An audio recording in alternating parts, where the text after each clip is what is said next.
ලංකාවේ ආණ්ඩුව කොරෝනාව මර්ධනය කරන්නෙත් නැහැ. මර්ධනය වෙන්න ඉඩ තියන්නෙත් නැහැ. මිනිස්සුන්ට පාරට බහින්න පුළුවන් අවස්ථාවක් තිබුණා නම් මේ වන විට ආණ්ඩුව ගෙදර යවලා. පොඩි එවුන් උනත් ගහලා එලවනවා මේ ආණ්ඩුව. ජනාධිපතිවරයා ලැජ්ජ වෙන්න ඕනේනේ. ඒතර මහ බැංකු බැඳුම් කරේ පර්පෙචුවල් ට්‍රෙෂරීස් එකේ ලොක්කා මේකට මෙයා අර්ජුන් ඇලෝසියස් වෙනුවෙන් පෙනී හිටපු මාරපණ උන්නේ තමයි මේකේ සභාපති. මේක සද්භාවයෙන් හදපු එකක් නෙමෙයි හොරකම් කරන්නම හදපු එකක්. මේගොල්ලෝ නිකන් චීනුන්ගේ කෙමනවල්. අද කොළඹ මර්මස්ථාන අපිට අහිමි වෙමින් යන්නේ. රටවල් දෙකක් ප්‍රතික්ෂේප කරපු නෞකාවක්. ඒතොර ඇයි මේකට එන්න ඉඩ දුන්නේ? කවුද මේක තීරණය ගත්තේ? ඇයි මේවා හොයා නොබැලුවේ? දවසින් දවස ගොඩ ගහනවා සත්තු මැරිලා. කැස්බෑව් මොන වරදක් කරාටද මේ සත්තු? දැන් දීවරයන්ට වෙන දේ දීවරයන්ට හිඟා ගන්න වෙන්නේ. මහපාර හිඟා ගන්න තැනකට දීවර වැද වැටෙනවා.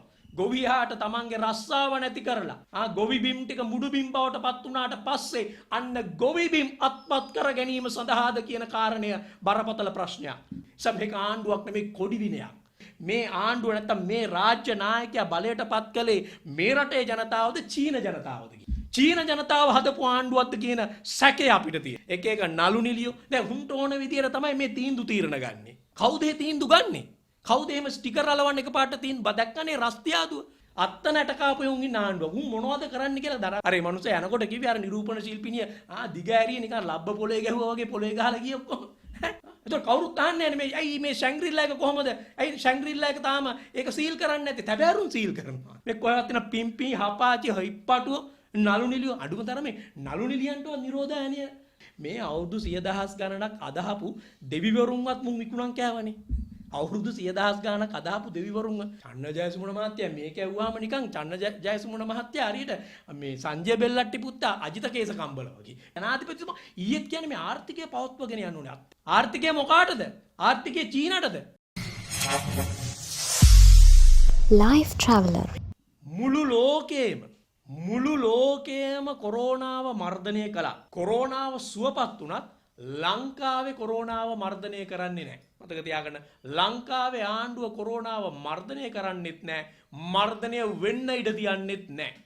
අපිට පේන දෙයක් තමයි මේ ආණ්ඩුව ආරක්ෂා වෙලා තියෙන්නේ. මේ ආණ්ඩුව තමන්ගේ නොහැකියාව, තමන්ගේ අසමත්කම, තමන්ගේ දේශපාලන අභියෝග, තමන්ට එල්ලෙන දේශපාලන ආර්ථික සමාජීය හා පාරිසරික අභියෝග මේවාට මුහුණ දෙන්න ආණ්ඩුව යොදාගෙන තියෙන්නේ කොරෝනාව නොවේ නම් මතක තියාගන්න මිනිස්සුන්ට පාරට බහින්න පුළුවන් අවස්ථාවක් තිබුණා නම් මේ වන විට ආණ්ඩුව ගෙදර යවලා. මේ ආණ්ඩුව ගෙදර යවන්න පුරවැසියෝ පාරට බහින්න ඕනෙත් නැහැ, වැඩිහිටියෝ පාරට බහින්න ඕනෙත් නැහැ. පොඩි එවුන් උනත් ගහලා එලවනවා මේ ආණ්ඩුව. පොඩි එවුන් උනත් ගහලා එලවන තරමට මේ ආණ්ඩුව ඇද වැටිලා තියෙන්නේ. අන්නේ ඇද වැටිච්ච ආණ්ඩුව ආරක්ෂා වෙන්නේ. මේ ආණ්ඩුවට ආරක්ෂා වෙන්න තියෙන එකම පළිය තමයි කොරෝනාව.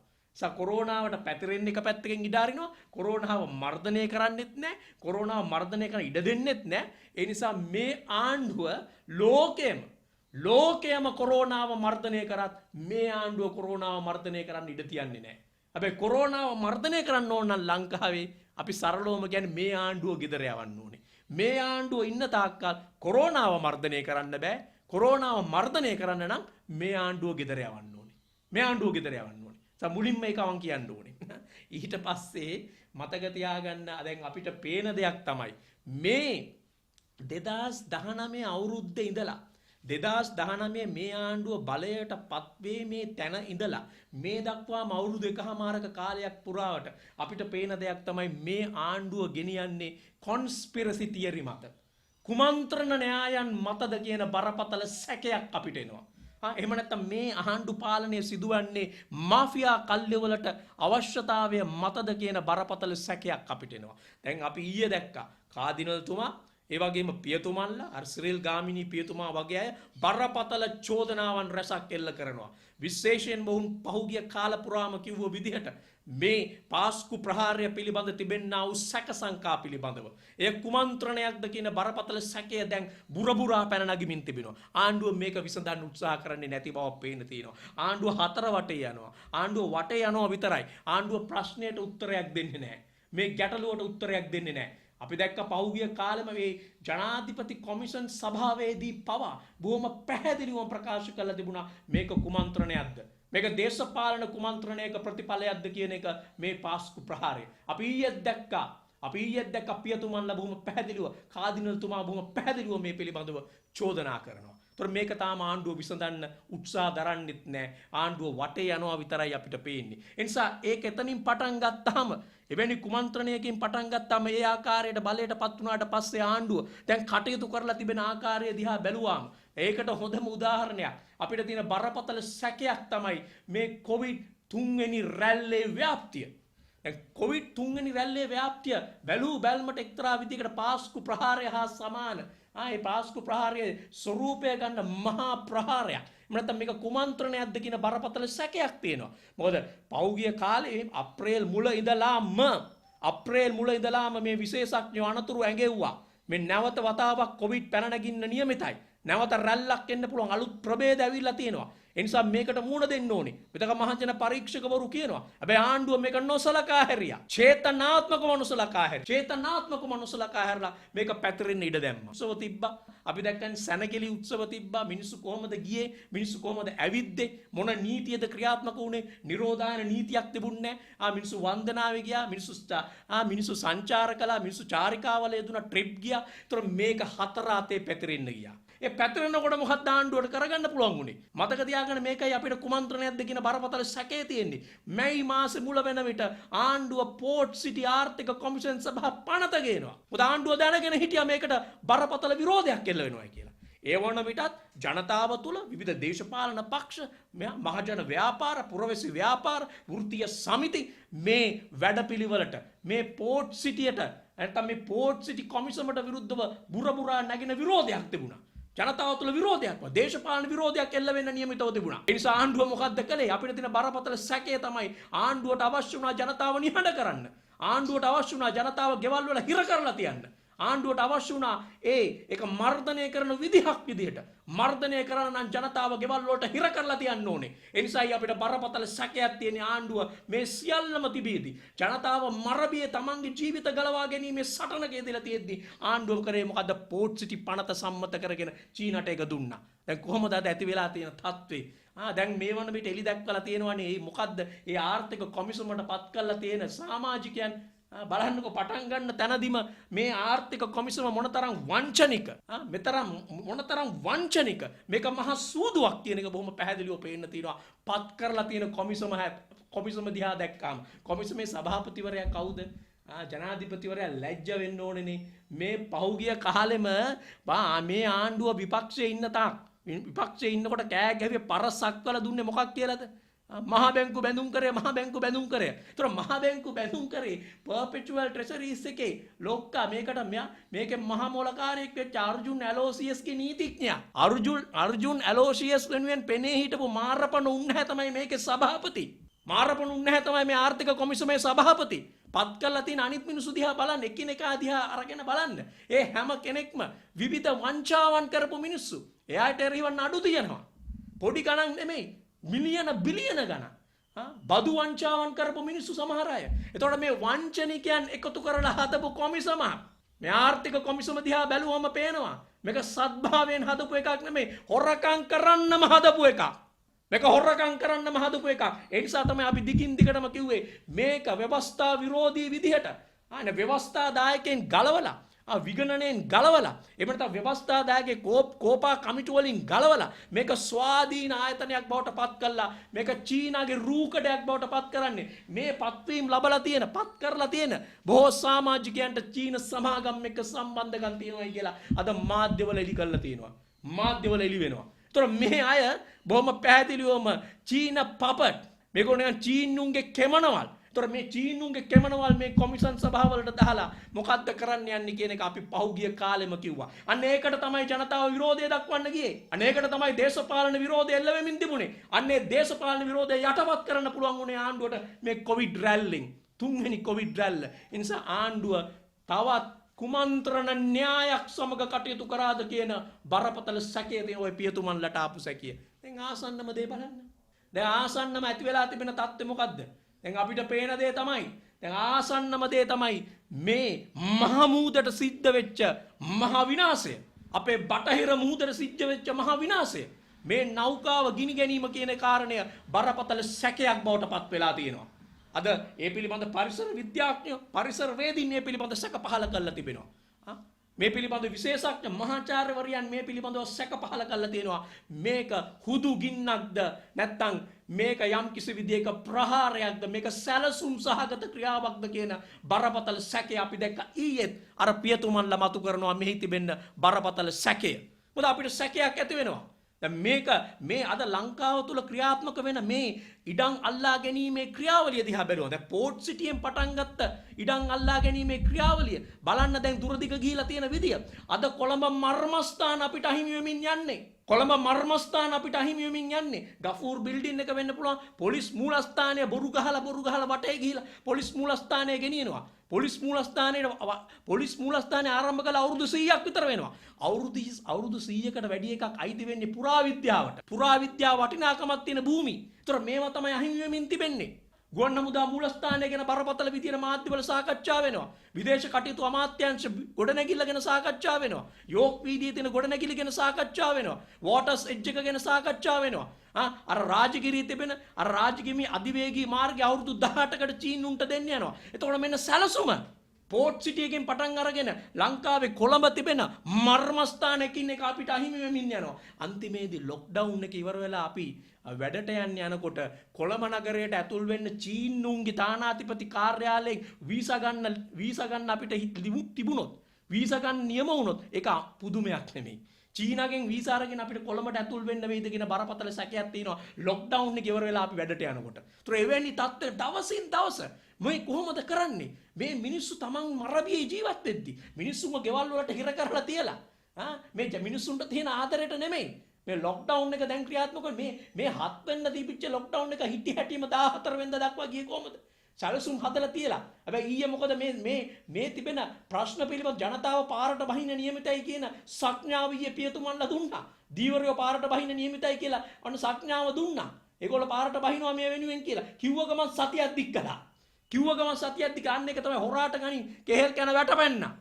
හොරාට ගනින් කෙහෙල් කන වැටපැන්න. ඒ නිසා තමයි අපිට බරපතල සැකයක් තියෙන්නේ. දැන් මේ කොරෝනාව තියාගෙන ඉන්නේ ජනතාව ආරක්ෂා කරන්න. කොරෝනාවෙන් ජනතාව ආරක්ෂා කරන්න නෙමෙයි ජනතාවගෙන් ආණ්ඩුව ආරක්ෂා වෙන්න තමයි කොරෝනාව යොදාගෙන තියෙන්නේ. ඒක තමයි බරපතල ප්‍රශ්නේ. ඒ නිසා තමයි අපිට බරපතල සැකයක් තිබෙන්නේ. මේ සමුද්‍ර අපේ බටහිර මුහුදට සිදුවෙච්ච මේ මහා විනාශය. ඕනෑම කෙනෙක් දන්නවා මේ සැකය මතුවෙනවා. රටවල් දෙකක් ප්‍රතික්ෂේප කරපු නෞකාවක් කොහොමද ඇතුළුනේ? රටවල් දෙකක් ප්‍රතික්ෂේප කරපු නෞකාවක්. ඒ නෞකාවේ ගින්නක් තියෙනවායි කියලා ඒ සමාගම සමාජ මාධ්‍යවල පළ කරනවා. එතකොට මේවා දැක්කේ නැද්ද? සමාජ මාධ්‍යවල පළ වෙනවා. එයා කියනවා මේක ප්‍රතික්ෂේප කළා. මේගොල්ලන්ට ඕන කළා මේක මේ බහලු බාන්න. මේක ගොඩ බාන්න අවශ්‍යයි. මේක ගිනි ගනිමින් තිබුණේ. එතකොටත් ගිනි ගනිමින් අපේ මුහුද සීමාවට ඇතුල් වෙනකොට ගිනි ගනිමින් තිබිච්ච නෞකාවක්. මේ කියන විදිහට. ඒතකොට ඇයි මේකට එන්න ඉඩ දුන්නේ? කවුද මේක තීරණය ගත්තේ? ඇයි මේවා හොයා නොබැලුවේ? ඒ නිසා තමයි බරපතල සැකයක් මතුවෙන්නේ. මේක සැලසුම් සහගත දෙයක්ද? මොකද මේක ගිනි ගත්තට පස්සේ අපිට පේනවා දැන් අපේ පරිසරය මුහුද ගොළු මුහුදක් බවට අපේ බටහිර මුහුද ගොළු මුහුදක් බවට පත් වෙන්න නියමිතයි. බලන්න අපේ සතා සිව්පාවට වෙලා තියෙන මුහුදු ජීවින්ට වෙලා තියෙන දේ දවසින් දවස ගොඩ ගහනවා සත්තු මැරිලා. අර කැස්බෑව් මොන වරදක් කරාටද මේ සත්තු? මේ සතා සිව්පාව මොන වරදක් කරාටද? පැලෑටි වලට වෙන හානිය කඩොල් මොකද්ද කරලා තියෙන විනාශ කියන එක පේනවා. මේ මුහුද දැන් දීවරයන්ට වෙන දේ දීවරයන්ට හිඟා ගන්න වෙන්නේ. මහා පාරේ හිඟා ගන්න තැනකට දීවර වැද වැටෙනවා. ඒතොර එවැනි මහා විනාශයක් කළා අවුරුදු 50ක් විතර යනවා මේක නැවත ගොඩනගන්න මහා දැවැන්ත පරම්පරා ගණනාවක් යනකම් මේකේ පීඩාවෙන් මේකේ බරපතල හානිය අපිට දැනෙනවා. ඒතොර එවැනි තත්වයක් ඇති වුණාට පස්සේ මොකද්ද වෙන්නේ? එතකොට මේ කලාපය નિසරු කලාපයක් වුණා. මේ බටහිර මුහුදු තීරය નિසරු කලාපයක් වුණාට පස්සේ මේක ලේසියෙන්ම පුළුවන් වෙනවා. මේක ලේසියෙන්ම අල්ල ගන්න පුළුවන් වෙනවා. මෙන්න මේක තමයි කොන්ස්පිරසි එක කියන එක. මේකද මේ කොන්ස්පිරසි තියරිය. මේකද මේ අපේ බටහිර සමුද්‍ර කලාපය අල්ලා ගැනීම සඳහා ඒ දීවරයන් පන්නාදමලා ඒක වඳ භූමියක් කරලා ඒකේ ඉන්න ජීවීන් විනාශ කළා ඒක අපිරිසිදු කළා ඒක දූෂණය කළා අන්තිමේදී නැවතත් මේක චීනට අල්ලගන්න කොම්පැනි කාර්යයන්ට අල්ලගන්න විදිහට සැලසුම් හැදුවාද කියන බරපතල සැකය තියෙනවා. මොකද අද වෙන දේ දිහා බැලුවා මේක පේනවා. පෝට් සිටියෙන් පටන් අරගෙන කොළඹ නගරයේ සිදුවන ඒ මර්මස්ථාන වලට අත්වෙමින් තියෙන ඉරණම දිහා බැලුවාම පේනවා මේක. දැන් අනෙක් කුමන්ත්‍රණය අපිට පේන විදිහට ඊළඟ කුමන්ත්‍රණය තමයි මේ අපේ ගොවිබිම් අහිමි කිරීමේ කුමන්ත්‍රණයක් දියත් වෙනවාද කියන බරපතල සැකය තියෙනවා. රසායන පොහොර හිටියැඩි පැය 24න් රසායනික පොහොර ගෙන්වන එක තහනම් කරාට පස්සේ අද ඇති වෙලා තියෙන තත්ත්වය බලන්න. ඔබ සියලු දෙනාම දන්නවා. අද මිනිස්සු පාරට බෑලා මිනිස්සුන්ට පොහොර ටික නැහැ. මේ රෝගයක් ව්‍යාප්ත වෙමින් තිබෙන මොහොතක මිනිස්සු බලන්න ඉන්න විදිහ. ඇයි? ඒ මිනිස්සු තමන්ගේ වෘත්තිය රැකගන්න. මිනිස්සුන්ට කෘෂිකර්මය මිනිස්සුන්ට වගා කරන්න ඕනේ. වගා බීම් පාළුවට යන්න නියමිතයි. මිනිස්සු කියනවා මේවා දැන් පාළුවට එනවා. අපිට පොහොර නැහැ. ඕමන අවස්ථාවල පොහොර නැති වුණාම මොනවා කරන්නද? කාබනික පොහොර ගෙන්නනවලු. කොහෙන්ද ගෙන්නන්නේ යන්නේ? චීනෙන් ගෙන්නන්නේ යන්නේ කියන එක පේනවා. දැන් චීනෙන් ගෙන්නන කාබනික පොහොරවල විදේශික කාබනික පොහොරවල තියෙන බරපතල ගැටලුව බරපතල ගැටුව පරිසරවේදීන් කියනවා. ඒ විශේෂඥයෝ කියනවා. මොකද මේවා බැක්ටීරියා. එතකොට මේවා යම්කිසි විදියකට ඒ දි รา පත් වෙන ඒ ශාක කොටස් මේවායින් තමයි ඒක හදන්නේ. එතකොට ඒ ශාක කොටස් විදේශීය රටවල ශාක කොටස් චීනේ වෙන්න පුළුවන්. චීනේ ඉතුරු වෙන දේවල් මොනවද කියලා අපි දන්නවා. චීනෙන් ගේන්නේ ඒවා ගැන චීනේ මොනවද ඉතුරු වෙන්නේ? චීනේ ඉතුරු වෙන අය කුණු කසල මොනවද කියන එක අපි දන්නවා. චීන ඉතුරු වෙන කුණකස් කැබැල්ලෑ වගේ හැම ඉඳලම ඉබ්බගේ හැම ඉඳලම වවුලගේ හැම ඉඳලම නොකන මල දානයක් නැති රටක් චීන කියන්නේ. ඒතකොට ඒකයි ඉවත දාන දේවල්. වලින් හදන මේ කාබනික පොරවල තත්ත්වය මොකක්ද කියලා හිතා ගන්න පුළුවන්. ඒතකොට ඒක අපේ පසට ගැලපෙනවද? ඒ ශාක පොර අපේ පසට ගැලපෙනවද? මෙන්න මේක බරපතල ප්‍රශ්නයක් කියලා තමයි මේ විශේෂඥයෝ කියන්නේ. එහෙම තියෙද්දි මේ කාබනික පොර ගෙන්නනවා කියලා කෑ ගහනවා. කාබනික පොර ගෙන්නනවා කියලා කෑ ගහනවා. ඒතර මේක අපිට පේන බරපතලම දේ තමයි අවසානයේදී ගොවියාට ගොවිතැන එපා කරනවද කියන එක. ගොවියාට තමන්ගේ රස්සාව නැති කරලා ගොවිබිම් ටික මුඩුබිම් බවට පත් වුණාට පස්සේ අන්න ගොවිබිම් අත්පත් කර ගැනීම සඳහාද කියන කාරණය බරපතල ප්‍රශ්නයක්. මොකද මේක විවිධ රටවල විවිධ ආකාරයෙන් සිදු වෙනවා. විවිධ රටවල මේ ඉඩම් අල්ලා ගැනීම සඳහා විවිධ ක්‍රියාමාර්ග ගන්නවා.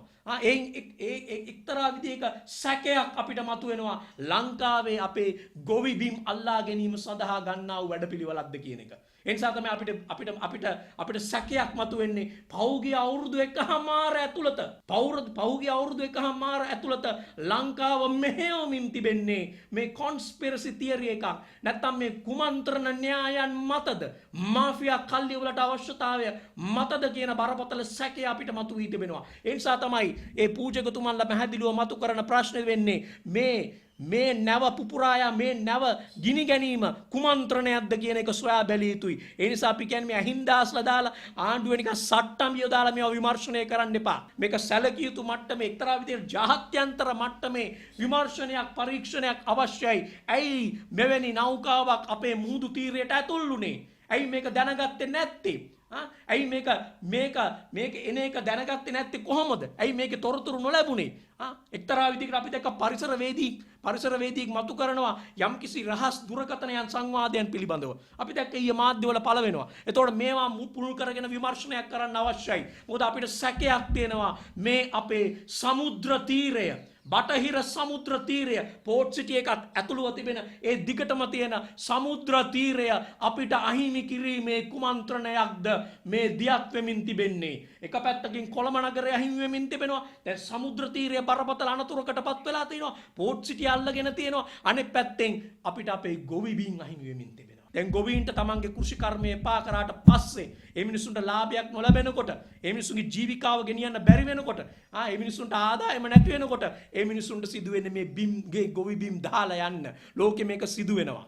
ඉන්දියාවේ මේක සිදු කරමින් තිබෙනවා. මෝදිගේ ආණ්ඩුව මිනිසුන්ට ගොවිතැන එපා කරවලා ඒ වාණිජ කෘෂිකර්මයට යොමු කරවලා ඒ වෙළඳ පොළට අවශ්‍ය කරන විදියට ඒ මහා කොම්පැනි අදානිලා අම්බානිලාට අවශ්‍ය කරන විදියට ඒ ගොවිතැන සම්පූර්ණයෙන්ම පරාදීන තත්ත්වයකට පත් කළා ඒ ගොවි බිම් අල්ලා ගැනීමේ වැඩපිළිවෙලක් ක්‍රියාත්මක වෙනවා. ඒතකොට ලංකාවේ ක්‍රියාත්මක වෙන්නේ එවැනි ආකාරයක වැඩපිළිවෙලක් වෙනස් ස්වරූපයකින් ක්‍රියාත්මක වෙන්නේ මේ ගොවි බිම් ඒ කොම්පැනි කාර්යයන්ට ලබා ගැනීමට අවස්ථාව ලබා දීමේ වැඩපිළිවෙලක්ද කියන බරපතල සැකයක් අපිට මේ මොහොතේ ඒ නිසා තමයි අපි කියන්නේ මේ අවුරුදු එකමාර ඊටාම තීරණාත්මක විදියට ලංකාවේ දේශපාලන ආර්ථික සමාජීය සහ පාරිසරික වශයෙන් බරපතල විනාශයකට අද දමලා තියෙනවා. මතක තියාගන්න තව දවස් 5කින් අපිට පරිසරය දිනය එනවා. ලෝක පරිසර දිනය ජූනි 5ට එනවා. ජූනි 5 තව දවස් 2කින් පරිසර දිනය අපි සමරනවා මේ ලෝකයේම.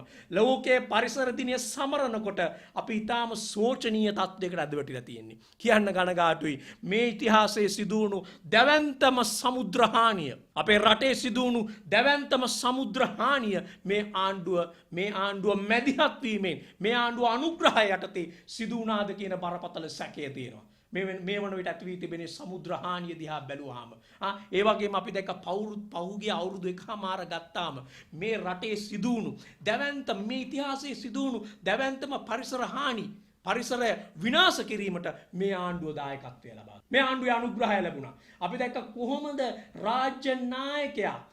රාජ්‍ය නායකයා සිංහ රාජයට ගිහිලා පාරවල් කපන්න පරිසර සහතික ලබා දුන්නේ.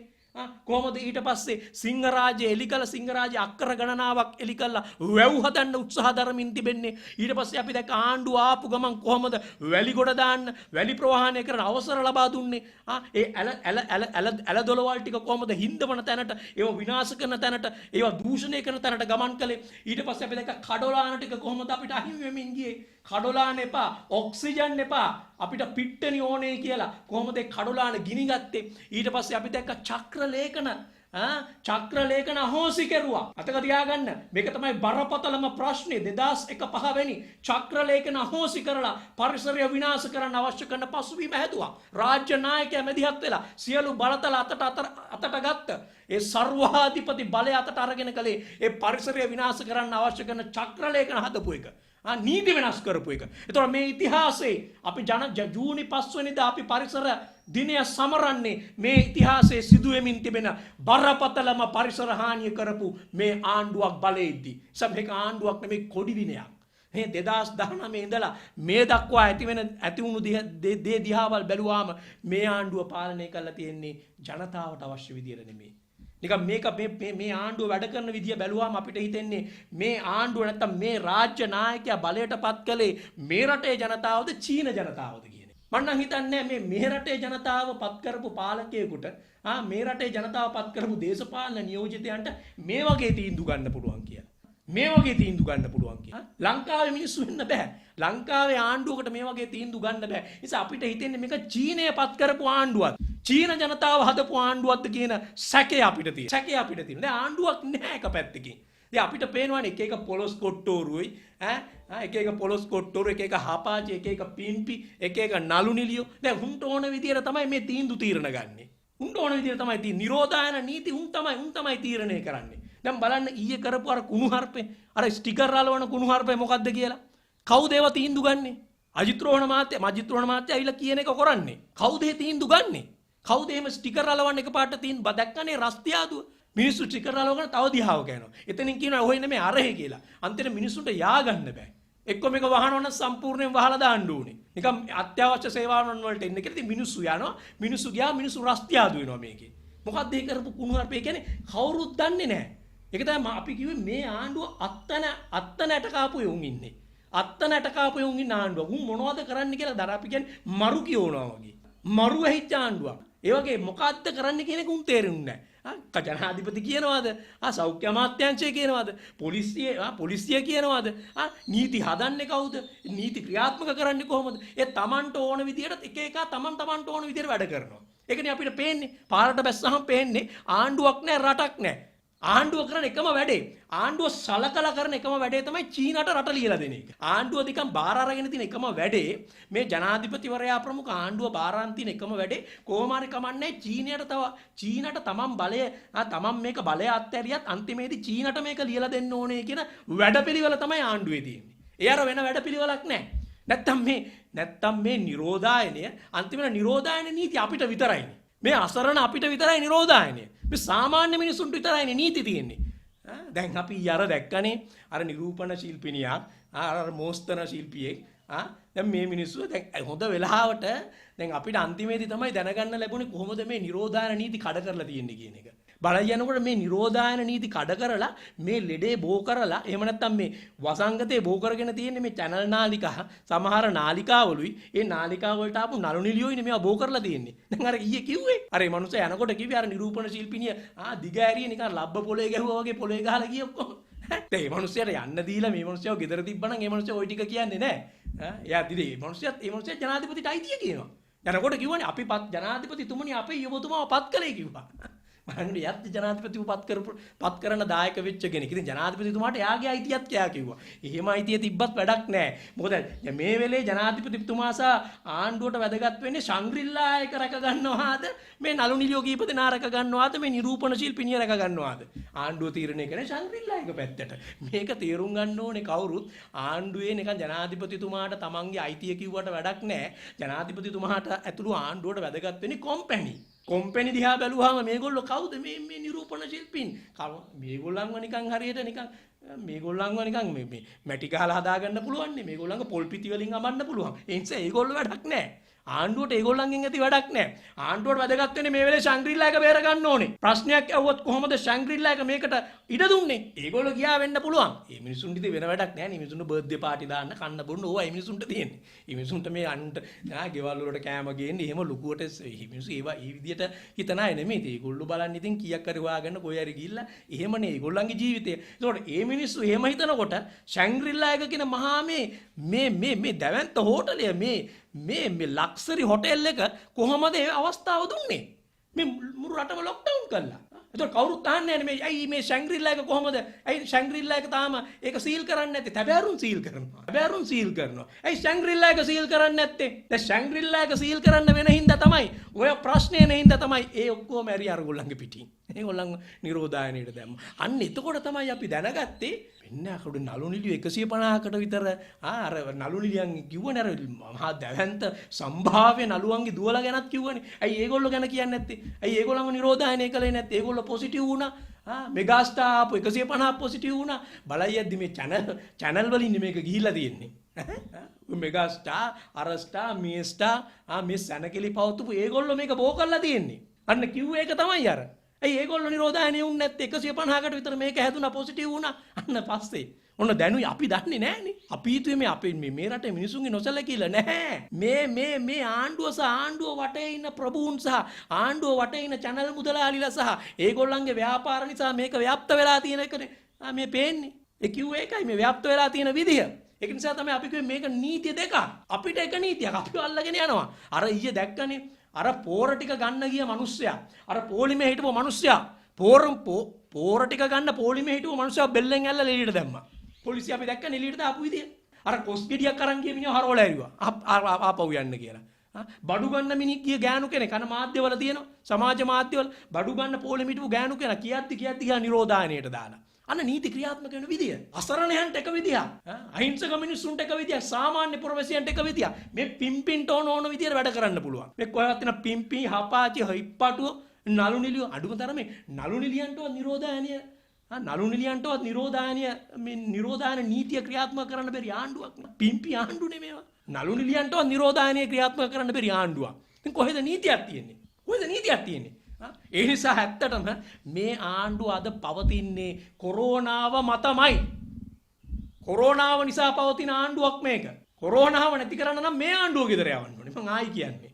මේ ආණ්ඩුව ඉන්නකම් කොරෝනාව නැති වෙන්නේ නැහැ ලංකාවේ. ලෝකෙම නැති වුණා ලංකාවේ කොරෝනාව නැති වෙන්නේ නැහැ. දැන් බලන්න මේ ආණ්ඩුවේ ඉන්න මැති ඇමතිවරුන්ගේ තියෙන හපාචිකම තියෙන පජාතකම කියන්නේ මේ අවුරුදු 100,000 ගණනක් අදහපු දෙවිවරුන්වත් මුන් විකුණන් කෑවනේ. අවුරුදු 100,000 ගාණක් අදාපු දෙවිවරුන් අපි දැක්කනේ මේ කොවිඩ් රැල්ල එනකොට පළවෙනි රැල්ල ඇවිල්ලා යනකොටම අර පැණිකාරයෙක් පස්සෙන් ඇව්වා. අර කාලිමෑනියෝ කාලියම්මව අදාගෙන හිටපු මිනිස්සු ඒ කාලියම්මවත් විකුණුවානේ. අර සක්කර පැණියක් පස්සෙන් එලෙවනේ මොනවද ඒකේ සක්කරන්නේ තිබ්බේ? මොනවද ඔගේ මී පැණිද තියෙන්නේ? ඔච්චර මීවද තියෙනවද අපේ?